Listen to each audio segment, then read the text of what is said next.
હોય જે ગુજરાતના પ્રોપર હશે, વર્ષોથી એમના વડવાઓ ગુજરાતમાં રહેતા હોય, એના ઘેર મેલડી ના હોય.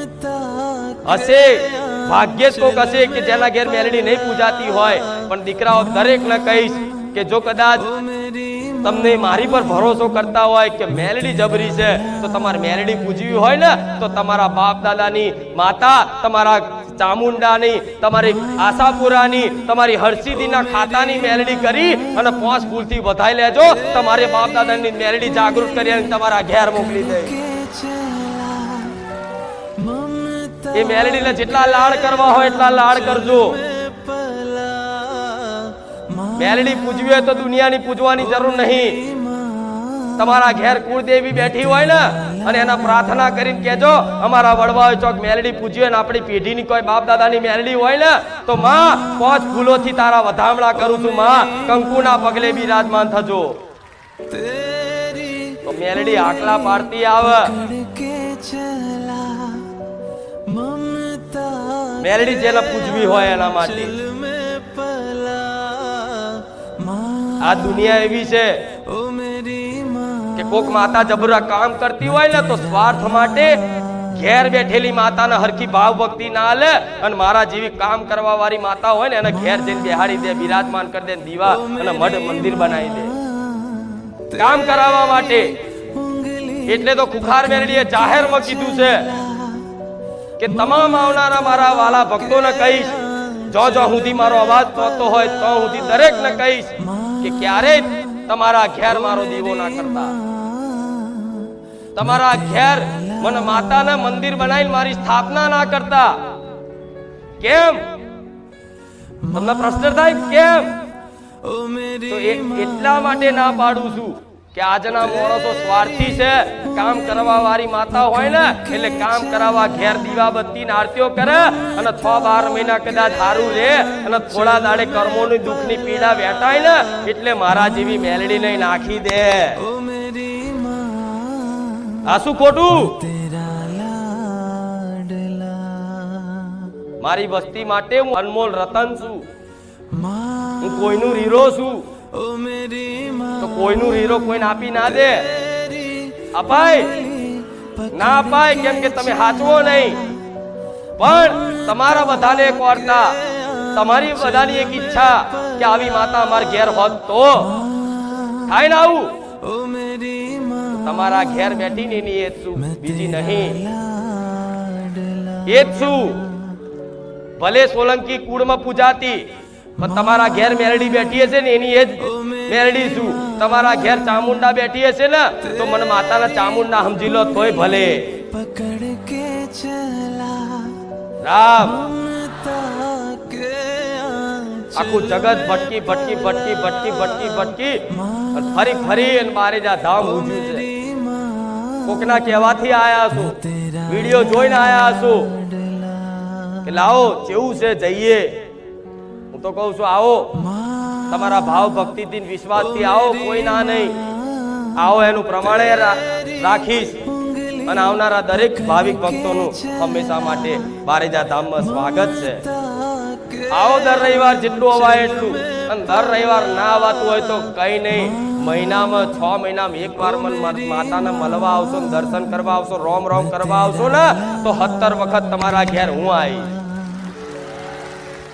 તમારા ઘેર કદાચ આવવા માટે સાધન ના હોય, આવવા માટે ભાડું ના હોય, સમય ના મળતો હોય તો ભલે જાઓ. હું મેલડી જાહેરમાં એવું કહું છું, દર રવિવાર મારા ભરવાની જરૂર નથી. ખાલી ઘેર બેઠા મન માતાને યાદ કરતા રહેજો અને મોબાઈલમાં મન માતાને જોતા રહેજો અને મોબાઈલમાંથી હોંભરી અને ઘેર પાલન કરતા રહેજો. આપે રૂપે તમારા ઘેર રોજ ઓટા ફેરા ના કરું ને તો હું ખુખાર મેલડી મટી જાઉં. મારા આવા લાખો ભક્તોને બોલાઈ અને ખોટા ભાડા બગાડવાનું મને શોખ નહીં થતો. 50 રૂપિયાનું પેટ્રોલ પુરાઈ અને મારા ધામ ને આવો ને અને કીક મારો ને તે 50 રૂપિયાનો બોજ મારી પર ચડે. જેવું 200, 500, 1000 રૂપિયા પેટ્રોલ ગેસ પુરાઈને આવો, રિક્ષા લઈને, બાઇક લઈને, ગાડી લઈને કે મોટી લશ્કરી લઈને, એ લશ્કરીના ભાડા 250-500 રૂપિયા એટલે કદાચ મારા ધામ પાછળ મારા નામથી આલ્યું હોય ને અને મારે જ્યાં ધામ આયા હોય ને તો એ 500 નો બોજ એ ઋણ મારી મેરડી પર ચડે. પણ 500 રૂપિયા તે ખર્ચી અને ભાડું બગાડીને આયા હોય ને એના 500 ના 5000 કરીને આલું. હું ક્યારે કોઈનું ના રવા દઉં, હું ક્યારેય કોઈનું ના રવા દઉં અને ક્યારેય કોઈનું નહીં રવા દઉં. કદાચ 2 અગરબત્તી કરી હોય ને મારા નોમની, હિસાબ માગી લેજો ગોડા, હું રોમ મારી મેરડી હિસાબ આપવા તૈયાર છું. કે લે તારા ધામમાં 5 રવિવાર હું આવ્યો, મારું કોઈ કામ ના થયું, પણ 5 રવિવારનો મને હિસાબ આપી દે. આટલું બોલી જાય ને તો 5 રવિવારનો તાત્કાલિક એને હિસાબ આપી દઉં. હું એક રોમવારી કુખાર મેરડી છું. કે લે પકડ, તું મારા ધામમાં 5 રવિવાર ભલે કોકના કહેવાથી પરાણે આવ્યો, પણ 5 રવિવાર આવીને મારા જોડે હિસાબ માંગ્યો છે ને તો ગમે તો અહીં એને જે ભાડા ખર્ચ્યા હોય અને આવતા ભલે ભૂખ લાગી એના પૈસે નાસ્તો કર્યો હોય ને એનું વ્યાજનું વ્યાજ સહિત એના ગમે તો અહીં 5000, 10000, 25000, 50000 રૂપિયા મેળવી આલી અને મારો હિસાબ પૂરો કરી નાખું. હું ક્યારે કોઈનું ના રાખું. તો તમે તો દર રવિવાર આવો છો, દર રવિવાર આવી અને કાલાવાલા કરી અને ભાવ ભક્તિ પ્રેમથી મારી માતાની વાત સાંભળો છો બેહીન.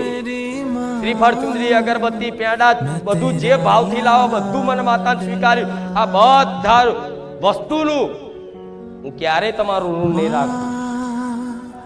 એક અગરબત્તી મારા નોમની ઘેર કરીએ છે ને 2 અગરબત્તી, એ 2 અગરબત્તીનો હિસાબ આલું છું. પૂછી લેજો, જાઓ જે મારા ધામમાં આવતા હોય અને ઘેર બેઠા મન માતાને યાદ કરતા હોય અને મારા નોમની અગરબત્તી કરીને મન માતા સ્મરણ કરતા હોય એવા પૂછી આવજો. એ બોલશે કે બા 2 અગરબત્તી તું તો મારા ધાર્યા કામ કરે. કેમ કે 2 અગરબત્તી તે હું કોઈની ના રાખું. હું દેવ છું ગોડા, હું આલવા વારી છું, લેવા વારી નહીં. એટલે રવિવાર આવો, ભાવ ભક્તિથી વિશ્વાસથી આવો. તો જો હિસાબ જોતો હોય તો 5 રવિવાર 10 રવિવારનો આપી દઈશ.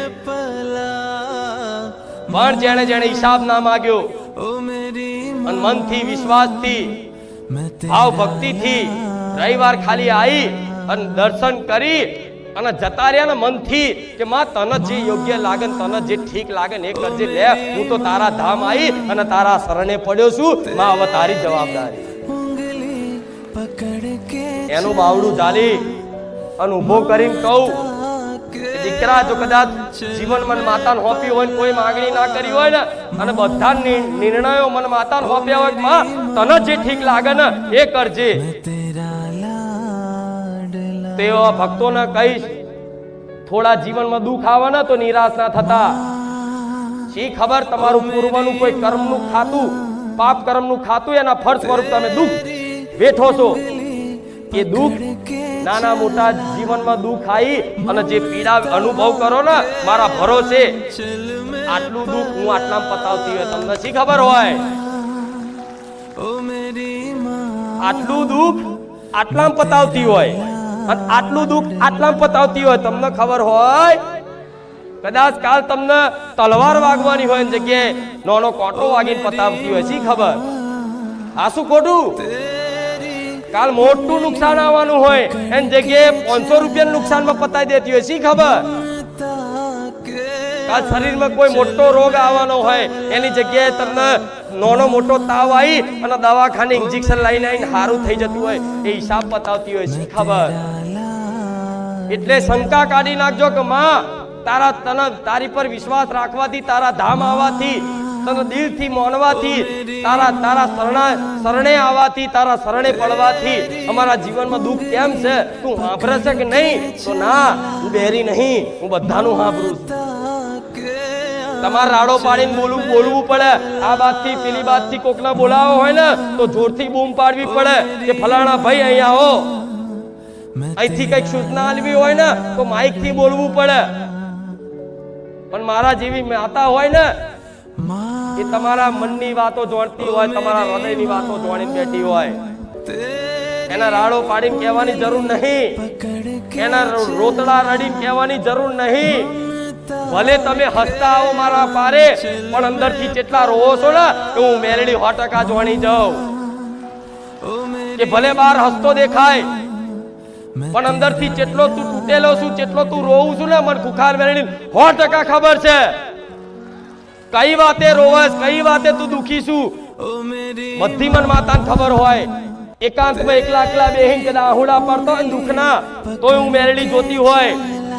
કા દીકરાને ભરોસો નહીં હજુ.